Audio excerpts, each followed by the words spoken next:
একটা মাস বাকি আছে, শাবান, এরপরে রমজান। অতএব রমজান পর্যন্ত হায়াতটা বৃদ্ধি করে দেন, কেন রমজান মাসের জন্য ইবাদত বন্দী করতে পারি। রমজান মাস দামি মাস, তো যে ব্যক্তি রমজান মাসে ইবাদত বন্দী করবে আল্লাহ তাআলা বান্দার সকল গুনাহ খাতা মাফ করে দিবেন। সুবহানাল্লাহ। এই জন্য রাসূল বলেন, হে আল্লাহ, আমাকে কোনমতে রমজান পর্যন্ত হায়াত বৃদ্ধি করে দেন, যে রমজানে কল্যাণ অর্জন করতে পারি, রমজানে বরকত অর্জন করতে পারি, রমজান মাসে আমল করে যেন নিজেকে জাহান্নাম থেকে মুক্তি করে জান্নাতি বানাইতে পারি। এই জন্য আমাকে রমজান পর্যন্ত হায়াত বৃদ্ধি করে দেয়। সুবহানাল্লাহ। একটা অর্থ, হায়াত বৃদ্ধি করে দেয়। রজব মাস থেকে দোয়া করতে থাকবে, হে আল্লাহ, আমাকে রমজান পর্যন্ত কিভাবে হায়াতটা বৃদ্ধি করে।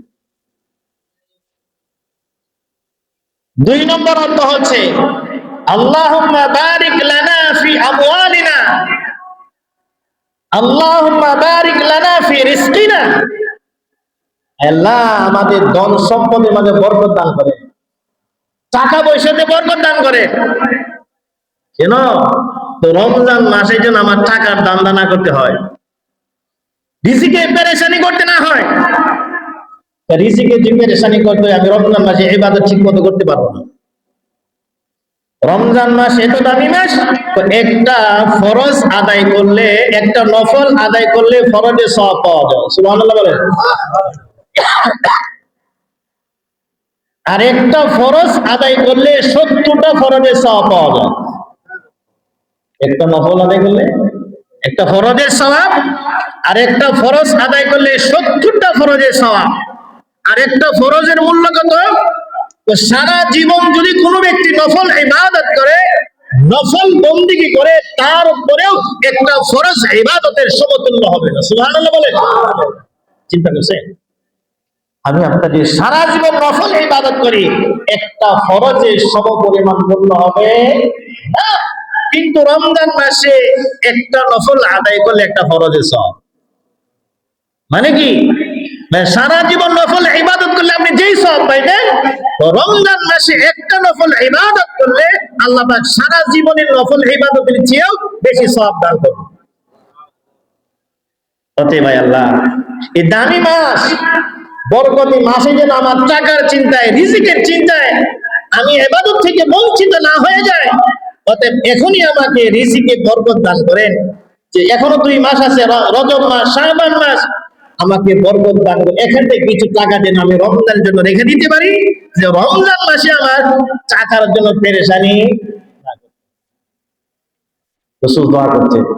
বাস্তবে দেখা যায় রমজান মাসে খরচ কম হয় না বেশি হয়?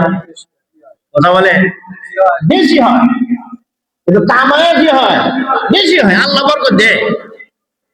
তো অনেকে দেখা যায় রমজান মাসে কাজকর্ম সে বেশি করে, ফলে রমজানের মূল্যবান সময় ইবাদতের থেকে সে বঞ্চিত হয়ে যায়।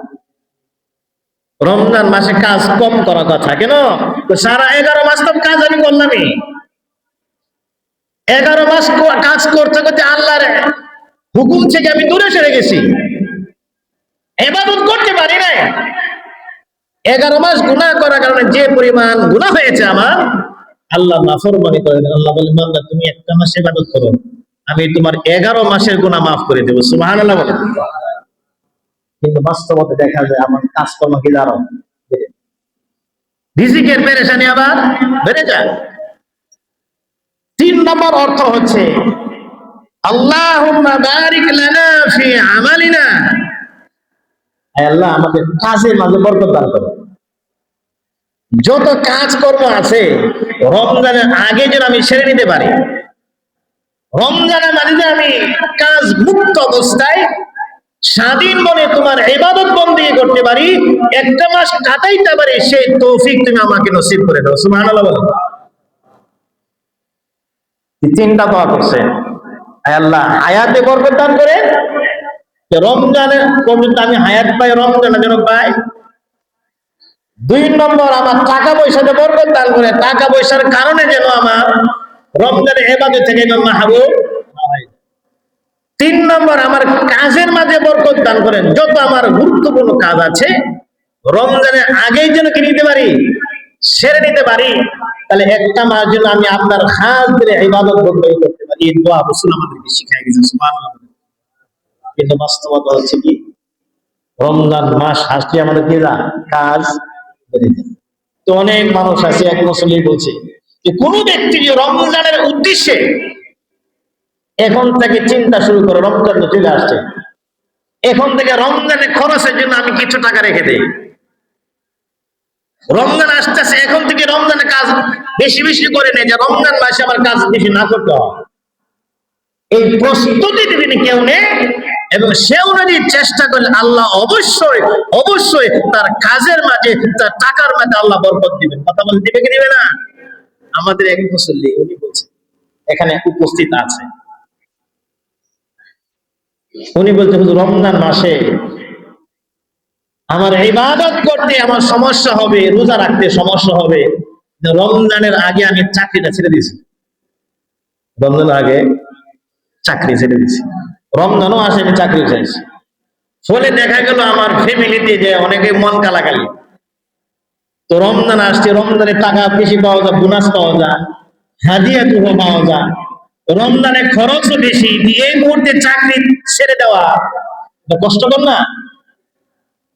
পরিবারের সময় কোনো বিরক্তি, কিন্তু উনি বুঝাইছেন দেখো যে আমি তো আল্লাহর জন্য চাকরি ছেড়ে দিলাম, বরকত দেওয়ার মালিক কে? আল্লাহ।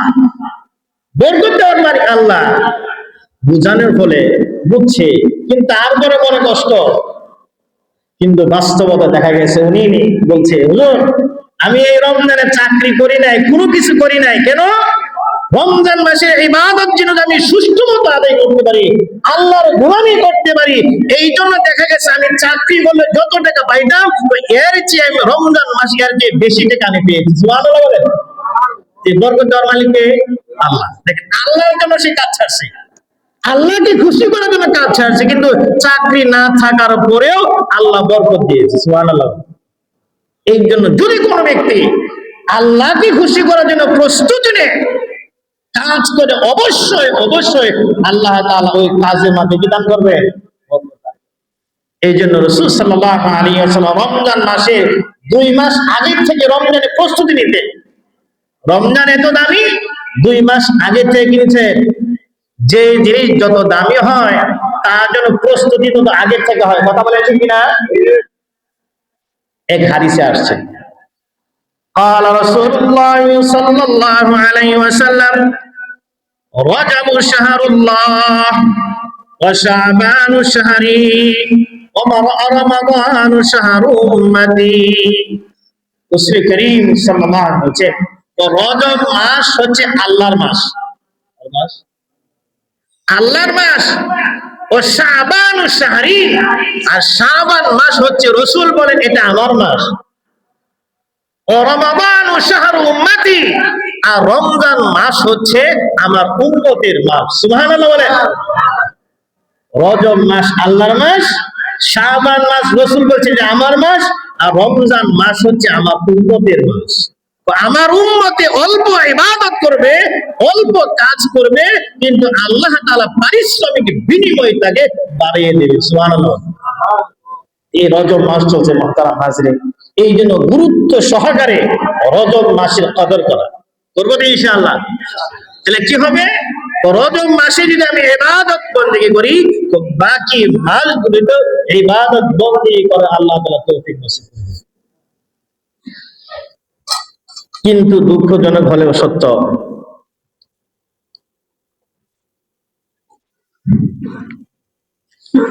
কোন দিক দিয়ে রজব মাস আসে, কখন রজব মাস চলে যায় মুসলমান জানেও না। কথা বলে ঠিক কিনা? কোন দিক দিয়ে আসলো, কোন দিক দিয়ে এলো, কে খবর রাখে? কিন্তু ইংরেজি মাস কখন আসলো, কখন গেল, এটা মুসলমানের সন্তান জানে কি জানে না? এটা কি মাস? ইংরেজি কি মাস? কথা বলে না কি মাস? ডিসেম্বর, এই সবাই জানে। কিন্তু রজব মাস চলতেছে অনেকে হয়তো এখন জানে। ডিসেম্বর মাসের পরে আরেকটা মাস আছে জানুয়ারি মাস। কি মাস? জানুয়ারি মাস। ইংরেজি নববর্ষকে পালন করার জন্য এখন থেকে মুসলমানের সন্তানরা প্রস্তুতি নিচ্ছে। কথা বলে ঠিক কিনা? যেই জিনিসটা জানা দরকার ছিল, জানো ফরজ মুসলমানদের জন্য আরবি মাস কখন আসে কখন জানতে হবে, কারণ এর সাথে মুসলমানদের ইবাদতের সম্পর্ক আছে। কথা বলে ঠিক কিনা? যেইটা জানার দরকার ছিল এটা মুসলমানে জানে না, কিন্তু যেটা জানা দরকার নাই, জরুরি না, মুসলমানের কোন বিধিবিধান ইংরেজি মাসের সাথে সম্পর্ক না, কিন্তু তারপরে সকল মুসলমানের সন্তানরা এটা ভালো করে জানে। কথা বলে ঠিক কিনা? এই যে ইংরেজি নববর্ষ আসতেছে, 31st নাইট, এই 31st নাইট মূলত কাফের বেঈমানদের একটা কালচার, একটা অনুষ্ঠান। কথা বলে ঠিক কিনা?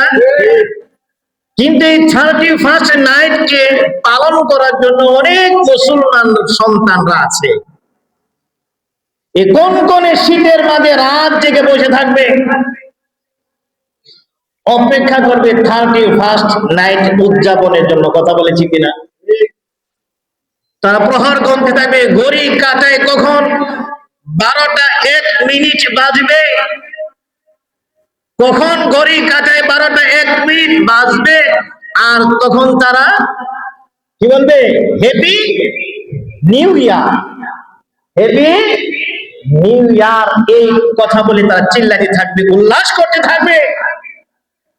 তারা মাতোয়ারা হয়ে যায় এই কথা বললে, তারা এমন অপকর্ম করে যে মুসলমান কখনো এমন কাজ করতে পারে।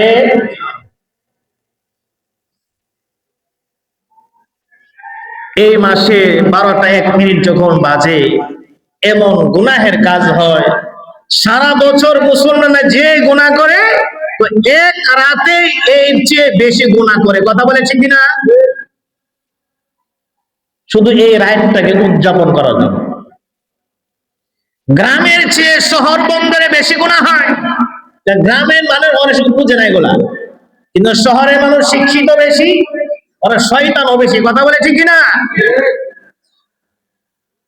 যে আগে থেকে ঢাকা শহরে হোটেল গুলো, ক্লাব গুলো বুকিং হয়ে যায়, বাসা বাড়িতে ফ্ল্যাট গুলো বেঁধে ওই দিয়ে সারা রাত গান বাজনা হয়, এমন বেহায়া বেলাল্লাপনা কাজ হয় যেটাকে ভাষায় ব্যক্ত করার মতো।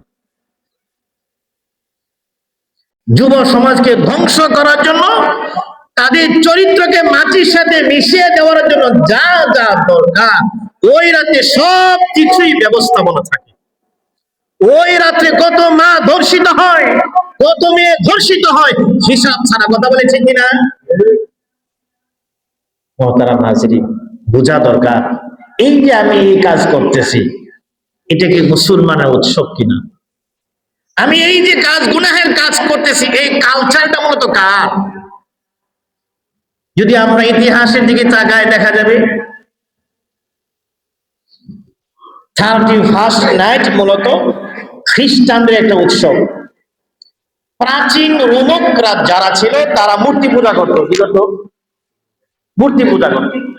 এই মূর্তিগুলোর মাঝে একটা মূর্তির নাম ছিল জানুস। একটা মূর্তির নাম ছিল কি? জানুস মূর্তি। মূর্তিগুলো মানে সবচেয়ে শক্তিশালী, ক্ষমতাধর তারা মনে করত। এই জানুস মূর্তিটা অনেক ক্ষমতাধর, তাদের আকীদা বিশ্বাস ছিল। জানুস মূর্তিকে খুশি করলে তাদের সকল দুনিয়া আখিরাতের সকল চাহিদা পূর্ণ হয়ে যাবে। নাউজুবিল্লাহ বলেন। এই জানুস মূর্তিটা দুইটা মুখ ছিল, একটা পিছন দিক থেকে, একটা সামনে দিক থেকে। তাদের বিশ্বাস ছিল এই জানুস মূর্তি অতীত এবং ভবিষ্যতের সবকিছু সম্পর্কে তার খবর আছে। অতীতে জানে, ভবিষ্যতে জানে, আলিমুল গায়ব, তিনি সবকিছু জানেন। অতীতের খবর জানেন, ভবিষ্যতের খবর জানেন। বলেন না নাউজুবিল্লাহ। ভবিষ্যতের খবর একমাত্র কে জানে? কে জানে? তারাই জানুস মূর্তিকে আল্লাহর সাথে তুলনা করছে। নাউজুবিল্লাহ বলে। দুইটা মুখ, একটা পিছন দিক থেকে, একটা ডান দিক, সামনে দিক থেকে।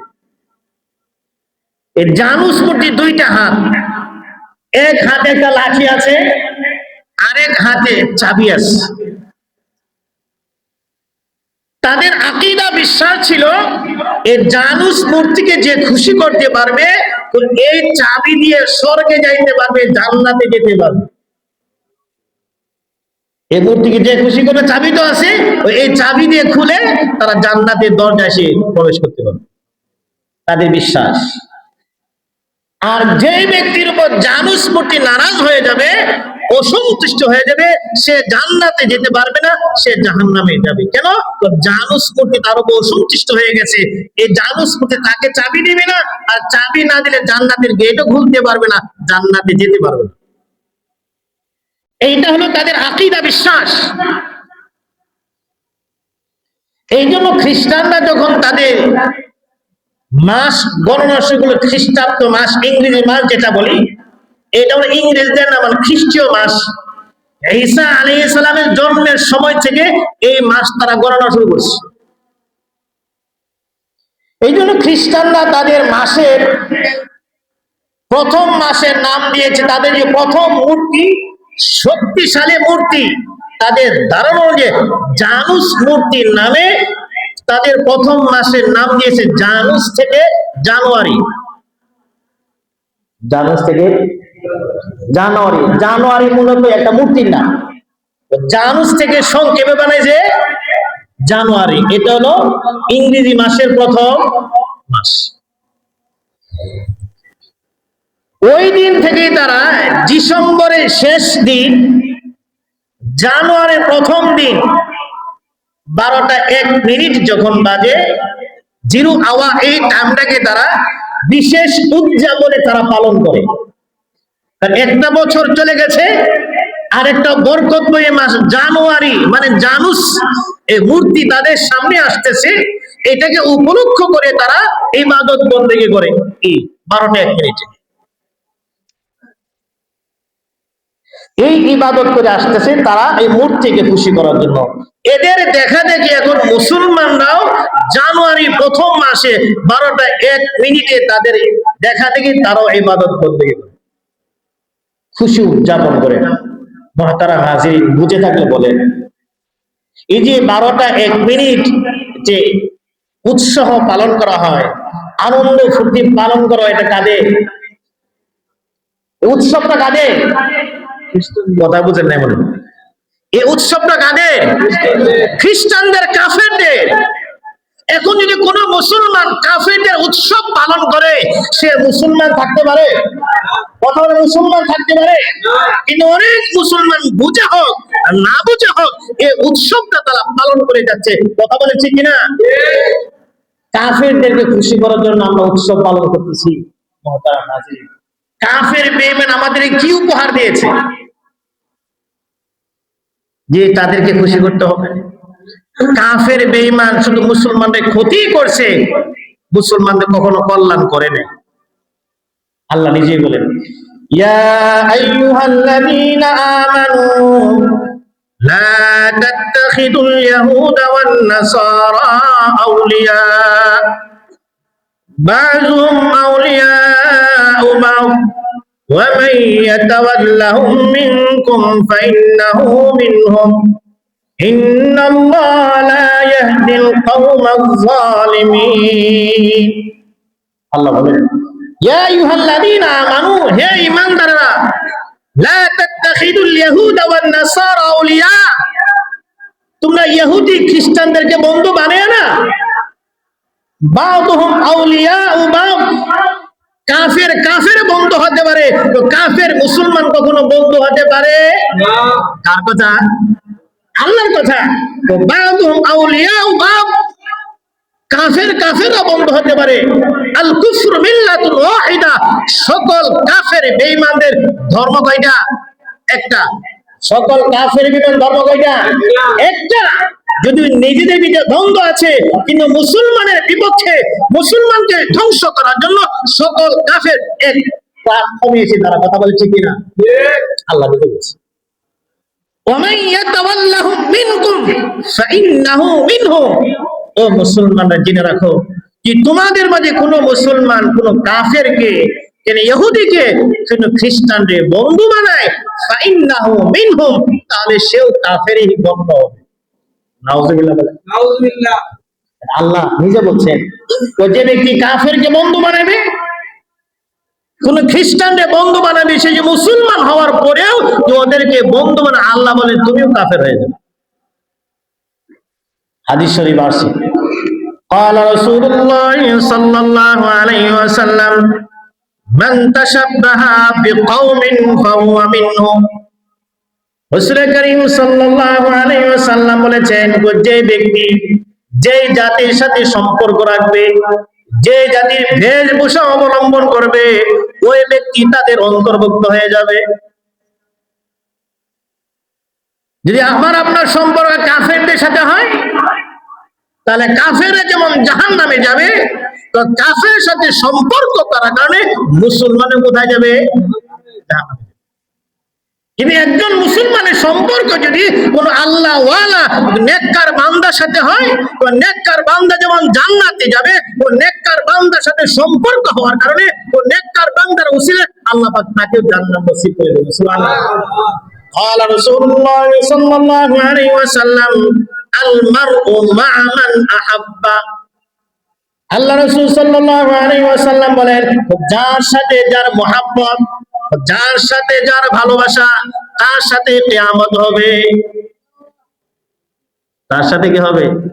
কিয়ামত হবে। মুহতারাম হাজির বলেন, আমরা জান্নাতে যেতে চাই না জাহান্নামে যেতে চাই? শীতে দোষ আপনাদেরকে কথা বলে না, শীত লাগতেছে? হ্যাঁ, জান্নাতে যেতে চাই না জাহান্নামে যেতে চাই? আওয়াজ তো হইল না। জান্নাতে যেতে চাই না জাহান্নামে যেতে চাই? কিছুটা হয়েছে, এতগুলো মানুষ এই আওয়াজ দেন, আরো আওয়াজ দরকার। জান্নাতে যেতে চাই না জাহান্নামে যেতে চাই? কে কে জান্নাতে? হাতটা উঠান তো দেখি। আল্লাহু আকবার। আল্লাহ আমাদের সকলকে জান্নাতুল ফেরদাউস নসিব করুন, আমিন। এই জান্নাতে যাওয়ার জন্য মুসলমানের সম্পর্ক কাফেরের সাথে হবে না মুমিন মুসলমান নেককার বান্দাদের সাথে হবে? ওকে, আমার সম্পর্ক কার সাথে হবে? মুসলমানদের সাথে হবে। কোন মুসলমানের সম্পর্ক, কোন মুসলমানের বন্ধুত্ব কাফের বেঈমানের সাথে হতে পারে না। কি হবে? তো কাফের বেঈমানের সম্পর্ক হলে ওরা যেমন জাহান্নামে যাবে, মুমিন মুসলমানও জাহান্নামে। এই জন্য আমরা কেউ জাহান্নামে যেতে চাই না, সবাই জান্নাতে যেতে চায়। এই জন্য আমাদের সকল কাজকর্ম মুসলমানদের তরিকায় হবে। কথা বলে ঠিক কিনা? মুহতারাম হাজিরিন, এই যে আমরা উৎসব পালন করি 31st নাইট, এটা কাফেরদের উৎসব, কোন মুসলমান পালন করতে পারে না। কাফের মুসলমানরা কি উপহার দিয়েছে? এই উপমহাদেশে যখন ইংরেজরা তাদের শাসন কায়েম করছিল, ক্ষমতা প্রতিষ্ঠা করছিল, তখন লক্ষ লক্ষ মুসলমানকে তারা হত্যা করেছিল। হাজার হাজার উলামায়ে কেরামকে তারা ফাঁসির কাস্টে ঝুলিয়েছিল। দিল্লি থেকে লখনৌ পর্যন্ত রাস্তার দুই পাশে এমন কোনো গাছ ছিল না যে গাছের মাঝে আলেম ওলামাদের লাশ ঝুলন্ত ছিল না। মালটার আন্দামান দ্বীপে হাজার হাজার উলামায়ে কেরামকে, মুসলিম নেতাদেরকে তারা ওইখানে তারা আবদ্ধ করে রেখেছিল। স্পেনে গ্রানাডায় লক্ষ লক্ষ মুসলমানদেরকে মসজিদে আটকে রেখে জীবন্ত তারা আগুনে পুড়ে হত্যা করেছে। নাউজুবিল্লাহ বলেন।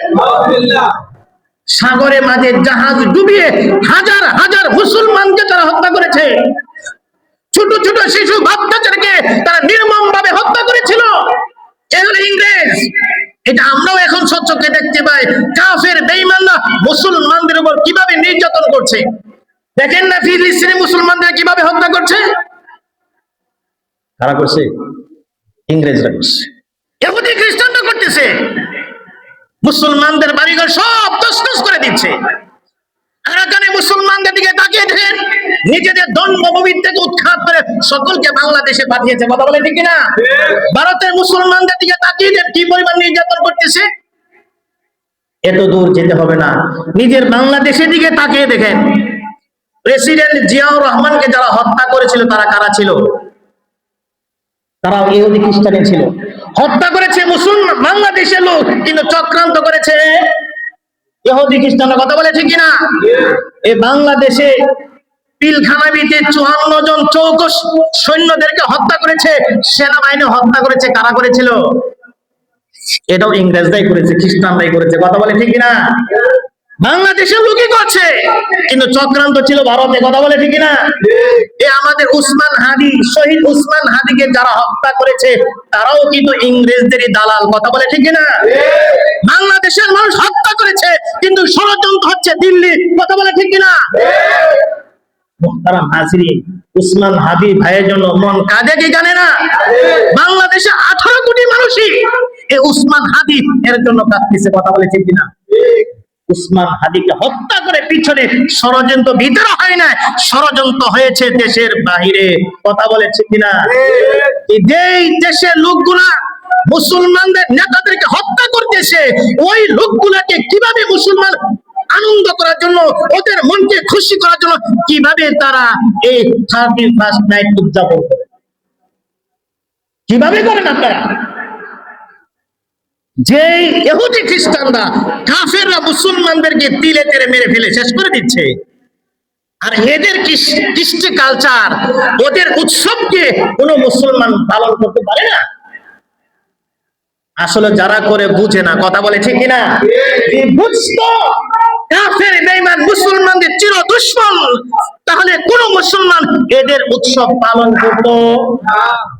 মহতারাম হাজিরিন, আমরা মুসলমান, আমাদের একটা আদর্শ আছে না নাই? আমাদের আদর্শ আছে। আমাদের আনন্দ করার জন্য কাফের বেঈমান থেকে উৎসব কর্জা করে নিতে হবে না, যে মুসলমানদের না এটা নিয়ে আসবে না। মুসলমানদের আনন্দ করার জন্য হাজারো উৎসব আল্লাহ তাআলা আমাদেরকে দিয়েছে। কথা বলে ঠিক কিনা? 2 ঈদ আমাদেরকে দিয়েছে কি দেয় নাই? বলে 2 ঈদে কিসের জন্য মুসলমান আনন্দ করবে? মুসলমান কি করবে? আনন্দ করবে। তো দীর্ঘ 1 মাস রোজা রাখবে।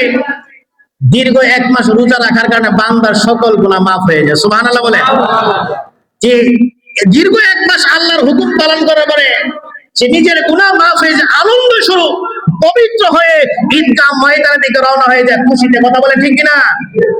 এমন হাজারো ইবাদতের আনন্দের সৃজন মুসলমানদেরকে আল্লাহ তাআলা দিয়েছেন। সবে কদর, সবে বরাত আনন্দ আছে না নাই? রমজান মাস আসলে মুসলমানরা আনন্দ হয় কি হয় না? রমজান মাস আসলে প্রত্যেকটা মুসলমানের ঘরে, প্রত্যেকটা মুসলমানের অন্তরে খুশির জোয়ার বইতে থাকে। কথা বলে ঠিক কিনা? কারণ জান্নাতে যাওয়ার সিজন। কথা বলে ঠিক কিনা? জাহান্নাম থেকে মুক্তি পাওয়ার সিজন। তো যে ব্যক্তি রমজান মাসে ইবাদত করতে করে, আল্লাহ পাক জিন্দেগীর সকল গুনাহ খাতা মাফ করে। এই উৎসবগুলো তো আমাদেরকে আল্লাহ তাআলা দিয়েছে। তাহলে আমি আপনি কেন এদের উৎসবকে কেড়ে নিব? এদের উৎসবে আমি কেন অংশগ্রহণ করব? তো যে ব্যক্তি এদের উৎসব পালন করবে, আল্লাহ তাআলা বলে তুমি মুমিনের খাতায় তোমার নাম হবে না, তোমার নাম হবে কাফেরদের খাতায়। এই জন্য ইনশাআল্লাহ আমরা এই ওয়াদা করতে পারি, 31st নাইট আমরা পালন করব না। রাজি ইনশাআল্লাহ? যারা পালন করে ওদেরকে বুঝিয়ে দিও, ভাই এটা তো মুসলমানের উৎসব না, এই উৎসবটা কার? ইহুদি খ্রিস্টানদের। আমাদের উৎসব আছে, আমাদের উৎসবে আমরা আনন্দিত হব, সমস্যা নেই। মহতারাম হাজির, শীতের দিন অনেক কষ্ট হচ্ছে আপনাদের, এই জন্য আমি আলোচনা দীর্ঘায়িত করব না। আমি যে কথা বলতেছিলাম, রজব মাস চলতেছে, কি চলতেছে? রজব মাস বরকতি মাস। যে ব্যক্তি এই মাসে ইবাদত বন্দেগী করবে, আল্লাহ তাআলা বান্দার সকল গুনাহ খাতা মাফ করে। এই জন্য আমরা রজব মাস, এটা মুসলমানদের জন্য আনন্দের মাস। রজব, শাবান, এরপরে রজব, শাবান, এরপরে রমজান। এখন থেকে রমজানের প্রস্তুতি নেই। রাজি আছে তো ইনশাআল্লাহ? যে রজব মাসে আমরা 3টা কাজ করব। কয়টা কাজ? সংক্ষেপে বলে দেই। 1 নম্বর, রজব মাস আসলে আল্লাহ রাসূল সাল্লাল্লাহু আলাইহি বেশি বেশি দোয়া করতেন। কি দোয়া? আমার সাথে সবাই আল্লাহুম্মা বারিক লানা ফি রজব ওয়া শাবান ওয়া বাল্লিগনা রমাদান। সবাই বলেন আল্লাহুম্মা বারিক লানা। সবাই বলেন আল্লাহুম্মা বারিক লানা ফি রজব ওয়া শাবান ওয়া বাল্লিগনা রমাদান। এই দোয়াটা যখনই সুযোগ পায় প্রত্যেক 5 ওয়াক্ত নামাজে পড়ে কমপক্ষে পড়ুন। কারণ প্রত্যেকটা মুসলমানের যা চায় এই দোয়ার ভিতরে সব শিক্ষা দেওয়া আছে। আমরা চাই কি চাই না আমার হায়াত দীর্ঘায়িত হোক? কথা বলে চাই কি চাই না? মরার জন্য কেউ রাজি না। রসুল বলে মরতে যেহেতু রাজি না, হায়াত বৃদ্ধি করতে চাও, এই দোয়া বেশি করো, তোমার হায়াত বৃদ্ধি পেয়ে যাবে। সুবহানাল্লাহ বলে। আমাদের টাকা পয়সা বৃদ্ধি পাক চাই কি চাই না? চাই। তাহলে এই দোয়ার ভিতরে টাকা বাড়ার দোয়া শিক্ষা দেওয়া হয়েছে। আমরা সমস্ত কাজকর্ম থেকে যেন আমরা অবসর পাই, আমরা যেন শান্তি মতো ইবাদত বন্দি করতে পারি, এটা চাই কি চাই না? এই দোয়ার থেকে শিক্ষা দেওয়া হয়েছে। এই জন্য যখনই আমাদের সুযোগ হবে এই দোয়াটা বেশি করবো। রাজি আছেন ইনশাআল্লাহ? এটা সকল কল্যাণ এই দোয়ার মানে শিক্ষা দেওয়া হয়েছে। মুসলমানের যা চা এই দোয়াতে তাই শিক্ষা দেওয়া হয়েছে। 2 নম্বর যে কাজটা বেশি বেশি করবো, ইবাদত বন্দেগী করবো বেশি বেশি। রাজি আছেন ইনশাআল্লাহ? 5 ওয়াক্ত নামাজ তো পড়তেই হবে। পুরুষের জন্য যে পুরুষ বালেগ হয়ে গেছে ওর জন্য নামাজ মাফ আছে? বলে কোন পুরুষের নামাজ মাফ আছে? মহিলাদের মাসে কয়েকদিন মাফ আছে, 3-4 দিন মাফ আছে, কিন্তু পুরুষের কি মাফ আছে? তাহলে যে সমস্ত পুরুষেরা মসজিদে আসে না, নামাজ পড়ে না, এরা কোন হুকুমে করবে? মহিলাদের হুকুমে না? কথা বুঝেন নাই? আর কার হুকুমে? মহিলাদের হুকুমে, ঠিক না? ওরাও কি মহিলাদের হুকুমে? পুরুষ কি মহিলা হতে পারে? পুরুষের নামাজ মাফ নাই। আপনি যে অবস্থায় থাকেন, হাদিস শরীফ আটলান্টিক মহাসাগরে পারে যদি মানুষ মরতে থাকে, পানিতে আছে, ওই মুহূর্তে যদি নামাজ পড়ে নামাজ আদায় করতে। মহাতারা মাঝি, আমরা পুরুষ হিসেবে জন্ম নিয়েছি, নামাজ মাফ নাই। নামাজ পড়তে হবে, যেখানেই থাকেন নামাজ পড়তে হবে। ইনশাআল্লাহ পড়বো, ছাড়বো না। রাজি আছেন ইনশাআল্লাহ? 3 নম্বর যে কাজটা করবো, রজব মাস বরকতি মাস, গুনাহ কমায়। প্রত্যেকেই জানি আমার কি কি গুনাহ আছে, জানি না? এখন থেকে একটা একটা কমাইতে থাকা। তার সামনে রমজান মাস আসছে, তো রমজানে গুনাহ করা যাবে না। এই যে এখন থেকে গুনাহ অভ্যাস ছেড়ে দেওয়া। আপনারা 10টা গুনাহ করেন, কথার কথা, এখন একটা গুনাহ ছেড়ে দেন। আরেক মাসে আরেকটা গুনাহ ছাড়েন, রমজান মাসে সবগুলো ছেড়ে দেন, দেখবেন এভাবে ইনশাআল্লাহ কি হয়ে যাবে? আল্লাহ তাআলা নেককার বান্দা হয়ে যাবে। তো যে ব্যক্তি গুনাহ করে সে যতই ইবাদত করবে আল্লাহ নেককার বান্দা হতে পারবে? আল্লাহ নেককার বান্দা হওয়ার জন্য গুনাহ মুক্ত জীবন করতে হবে। রাজি আছেন ইনশাআল্লাহ? জি। 1 নম্বর কথা বললাম, আমরা দোয়াটা বেশি বেশি করবো। আল্লাহুম্মা বারিক লানা ফি রজব ওয়া শাবান ওয়া বাল্লিগনা রমাদান। এই দুইটা দোয়াটা বেশি বেশি করবো ইনশাআল্লাহ। নিজের ফায়দা হবে, হায়াতে বরকত হবে, আমলে বরকত হবে, টাকা পয়সাতে আল্লাহ তাআলা বরকত দিবেন। এবং 5 ওয়াক্ত নামাজ আমরা এসে পড়বো, ছাড়বো না ইনশাআল্লাহ। আমরা সবাই জান্নাতে যেতে চাই, তো বেনামাজি তো জান্নাতে যেতে পারবে না। আমরা সবাই জানি কোন বেনামাজি জান্নাতে যেতে পারবে না। তারপরে তো কেন আমরা নামাজ পড়ি না বুঝে আসে না, কারণ শয়তান আমাদের পেছনে আছে। কোন শয়তান চায় না যে কোন ব্যক্তি জান্নাতে চলে যাবে, কারণ শয়তান আল্লাহর কাছে ওয়াদাবদ্ধ হয়ে আসে, আয় আল্লাহ তোমার একটা বান্দাকে আমি জান্নাতে যেতে দেব না, কারণ বনি আদমের কারণে আমি তোমার রহমত থেকে গিয়েছি, বঞ্চিত হয়েছি। অতএব কোন আদম সন্তানকে আমি জান্নাতে যেতে দিব? যারা নামাজ পড়ে না ওরা সবাই শয়তানের বন্ধু। কার বন্ধু? শয়তানের বন্ধু। কাল কিয়ামতে শয়তানে বলবে, যখন জাহান্নামের ফয়সালা হবে,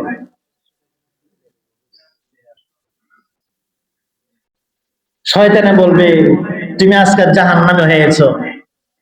জাহান্নামের ওই আল্লাহ, শয়তানে তো আমাদেরকে জাহান্নামে বানাইছে। শয়তানে বলবে তুমি কি আমাকে কখনো দেখেছিলা? বলে শয়তান আমরা কেউ দেখছি? কেউ দেখি নাই, কিন্তু সবাই শয়তান হুকুম পালন করে। শয়তানে বলবে তুমি কি আমাকে কখনো দেখেছিলা? আমি কি তোমাকে সত্যকে কখনো এই কাজের আদেশ করছি? তুমি না দেখার পরে আমার হুকুম কেন পালন করছো? মসজিদের ইমাম সাহেবরা কত সুন্দর আলোচনা করছে, ওলামা একরাম ওয়াজের মাহফিলে কত সুন্দর কোরআন হাদিস দিয়ে বুঝাইছে, ওইটা তুমি বুঝো না, আমাকে দেখো না, আমাকে না দেখে তুমি আমার হুকুম পালন করছো।